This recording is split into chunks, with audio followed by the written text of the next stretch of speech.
Good morning, Jordan. Thank you so much for taking your time to speak with us about your series. I love the series, by the way. It's really awesome. I love what it brings to the fandom. For the viewers that have not heard of this, which is kind of weird, but pitch to the story in a few words to them and try to pitch to them and try to bring them in as new viewers. Okay. Power Rangers Unworthy is basically like a dark twist on the Power Rangers mythos. There's a awakening of the first Ranger, known as the Arbiter, because of the events of Shattered Grid, where Lord Draken basically breaks the multiverse. And that's where the story kind of begins. The first Ranger is reawakened by Draken's crimes, and he attacks Draken in a planet that is not the Draken from the comics planet. This distinction there. He's not actually the Draken you see in the beginning of episode 1 of Unworthy is not the Draken you see in Shattered Grid. It's just another version of Draken. Oh, Yeah. And then the Blue Ranger, who's part of the original team that the Arbiter destroys in that world, escapes and goes to Earth 218, which is where we meet the Power Rangers that are the main characters of the series. And basically they get randomly thrown into this battle that they had no idea was even happening, and now they have to fight for their lives against this Power Ranger Terminator known as the First Ranger. it's nice. Now, there's a lot of different elements from different genres and different movies. What elements or what movies did you pull from to help create this world? Oh, dude, my childhood, basically. Like, right off the bat, the First Ranger, or the Arbiter, he's definitely directly inspired by the Terminator. I even make that joke in the second episode of the show because I'm basically saying where I got the inspiration from right there. But a lot of things, like I pulled from The Flash on the CW, the show. I love that so much. So another inspiration for the First Ranger is the fact that he's so angry, comes from villain. What else? I mean, and there's a bunch of little, like, basically every episode I'm throwing in Easter eggs and references to things I love, like the Marvel Universe. The entire story of Unworthy is planned in a kind of mirrored how the MCU was planned. I really how Kevin Feige had planned from Iron Man 1 to Endgame. And I think that plan really translated to the fans. Like it felt like you were on this journey from Iron Man 1 all the way to Endgame. So I wanted to mirror that with Unworthy. I planned from the beginning of the series to the very end. I don't have like the scripts done for all the episodes, but I do have an outline. So I try to inject what I thought the best element of the MCU was by having a solid plan for our story. A bunch of little things though. Ghostbusters is gonna be the next episode. Nice. The Super Nintendo that we use for the teleportation device. Yeah. These are all these things that I lived from my childhood. So. Now, one of the most amazing things and like most appealing things about the series is the costume design and the suits and even the villains. How did this all come about? Did you work with? Did you make the costumes yourself? Did you work with someone and you kind of gave them your vision of how you wanted to imagine these characters? A little bit of column A, a little bit of column B. It started off 100% me because, when you start off, you have to kind of sell people on the vision, don't know what's in your head. So I took inspiration from several different concept artists and kind of merged them together to make the original concept for the suits. Yeah. So at first, episode 1 especially, basically everything was designed and built by me. But as we continue moving forward and we got more help, Washi, he's our concept artist now, plus the voice of the Arbiter. He does amazing work. He helped me design the Terror Dragon that you see in episode 3. He helped design the Chrono Ranger that you see in episode 3 as well. So at first it was on me, but as we've gone along, I've been able to get more and more help. Yeah. Now, a big question here is, obviously you'd want this story to be canon within the franchise. Have you got any reaction from the powers that be over at Hasbro or formerly Saban? Have they seen it and have they given you some input on your project? I mean, I haven't gotten any input from the powers that be themselves, like Hasbro or whatever like that, like the big companies or Boom thing. But I have gotten comments from Power Rangers actors, like JDF. She follows us on Unworthy Productions on Instagram. He's given us like some like thumbs up and stuff. He's not Ranger. other actors like William Sheffield, that's in Power Rangers First Ninja by Crimson Vision. He's given us props. Yeah. So the actors have, but not so much the powers that be. Yeah. But even fellow production company, like not big ones, like not fan, but I guess intermediate level, like Bat and Sun or the Bootleg Universe. Like they reached out to us as well and gave us props. But still waiting for that Hasbro canonization. But you'll get there. You know, you'll see like a little your characters in a comic book over at Boom Studios, right in the very back. You know, you'll see little itty bitty panel. I'd be like, I saw my wife's goals. Now, you would consider this an MMPR reimagining, right? Or kind of tethered to the MMPR. How do you find a gateway to explore other seasons with this series? You kind of actually saw a little bit of that in episode 3. The original concept for Unworthy, it always had to do with the multiverse, but I never really considered pulling other seasons into the show. Okay. But just organically, when I got to episode 3 and I started talking about the origins of the Arbiter, I realized that to give the series like scale and stakes, I needed to show the Arbiter, not just talk about the Arbiter, going from multiverse to multiverse and showing the damage he's doing. I felt that was a more powerful way to communicate the threat of the Arbiter rather than just talk about it. Yeah. So from there, I decided that it'd be easier to pull other seasons into the story as long as it made sense. A big fear that people had for episode 3 when I was announcing even like, the Gold Ranger's gonna be in it, the Omega Ranger's gonna be in it, the Ninja Rangers are gonna be in it. A big fear everybody had was like, but now you're introducing too many things, it's gonna be too much, it's gonna be overly complicated, how do you make that work? I executed introducing the other multiverses, it made more sense. And I'm going to be doing that same thing moving forward. So episode 4 is going to have a lot of multiverse cameos as well. Not as many as episode 3, but it's going to have a lot. Nice. Now, as far as getting previous Power Ranger actors involved, have you reached out to a lot of them, and have they been open to the idea about maybe making cameos or becoming different characters within your series?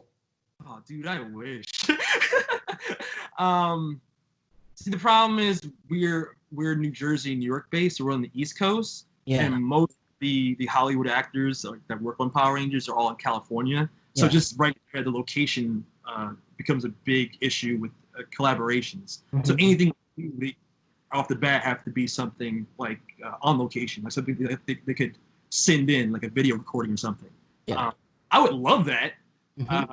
No one's really approached us for it, and I haven't really reached out to any actors either, though.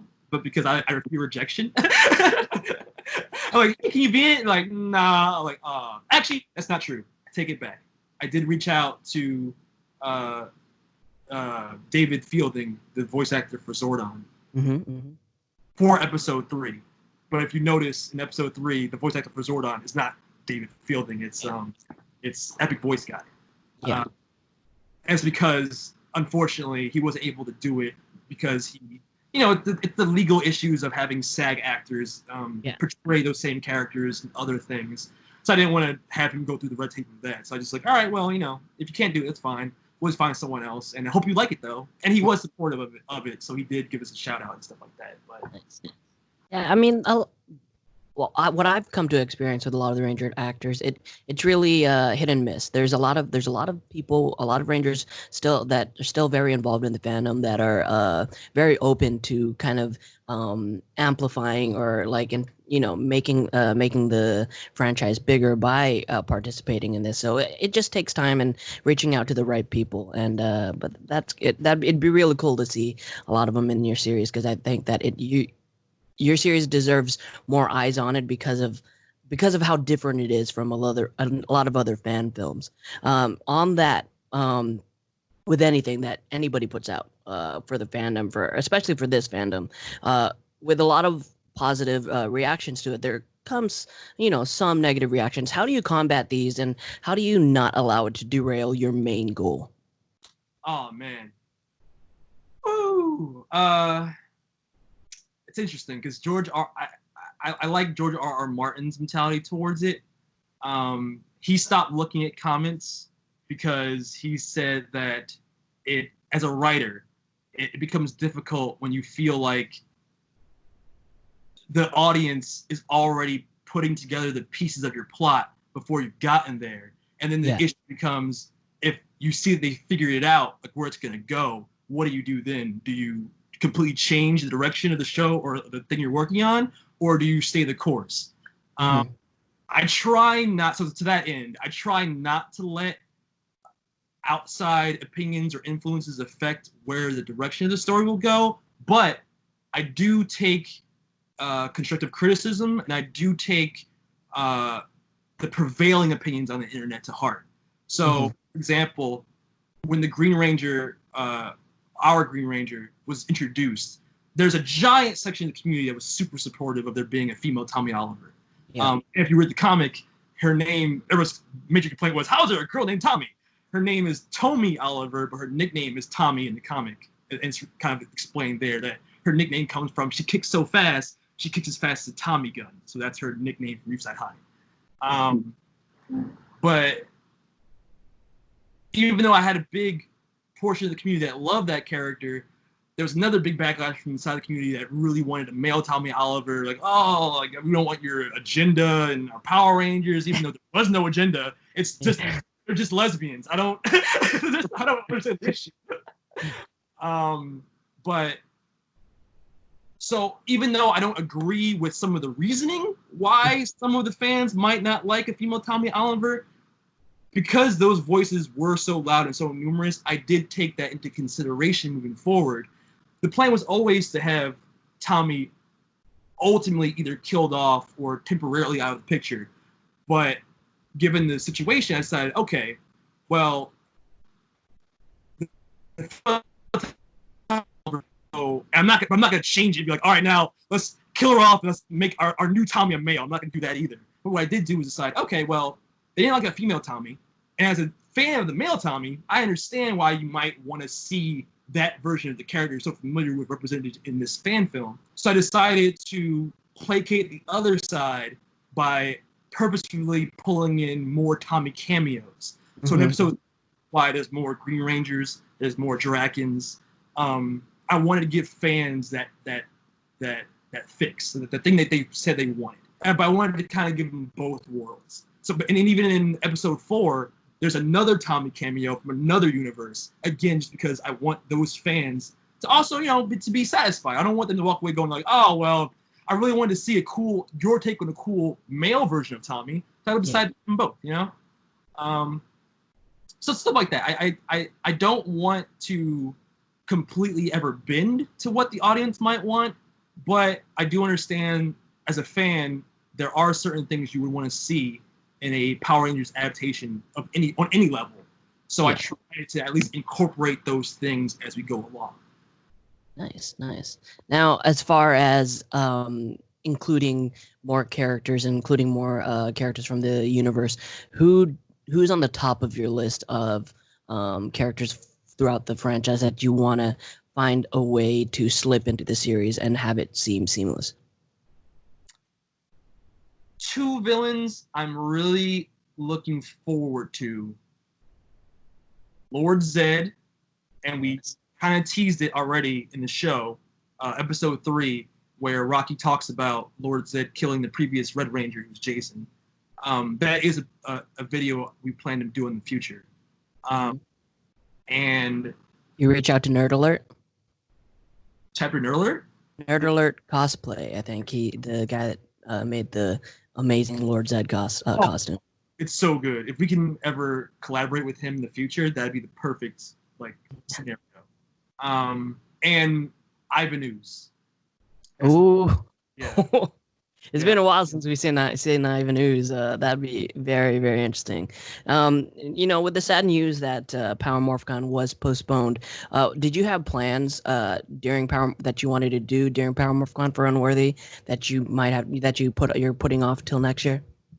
Yes, unfortunately, there was a couple of collaborations we wanted to do with other fan series like Crimson Vision Studios and their Shattered Past series, or even Armored Rangers.